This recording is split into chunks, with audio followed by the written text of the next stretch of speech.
I mean, you can only posture for so long. No, he said don't. The president said don't, but they keep doing it. Why is that? He told them not, and the vice president said don't too. Not going to work. Not going to work. I think Greg actually said it's 25 now, Brian. 25. Yeah. 25. Unbelievable. Yeah. And that's what we're talking about right now. To another Fox News alert. Overnight, a U.S. base over the Middle East is targeted in a drone attack. It looks like Iraq. Alexandria Hoff is live with us with more on Washington responding to these increasingly frequent strikes. Alex, are we responding?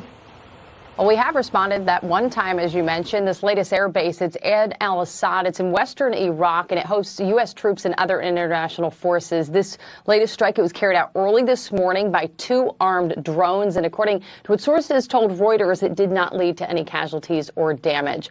So here's what's coming out of Iran's foreign ministry on all this. It's blaming the attack and other attacks on the U.S., writing the attack on American bases in the region, especially in Iraq, is the result of wrong American policies in the region, which we hope it will correct. You reap what you sow.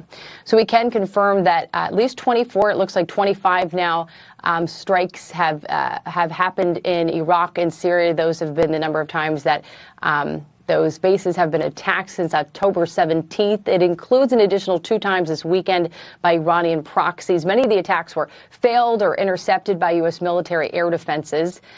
There were 14 attacks against U.S. troops in Iraq and 9 in Syria in the past 2 weeks, if you divide it up.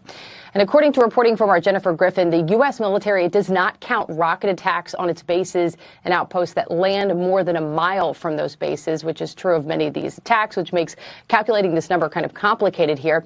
U.S. forces, of course, carried out airstrikes in eastern Syria last week in response to attacks on troops that have increased in recent weeks by these Iranian proxies, striking a weapons depot and ammo storage area that was believed to be used by Iran's Islamic Revolutionary Guard.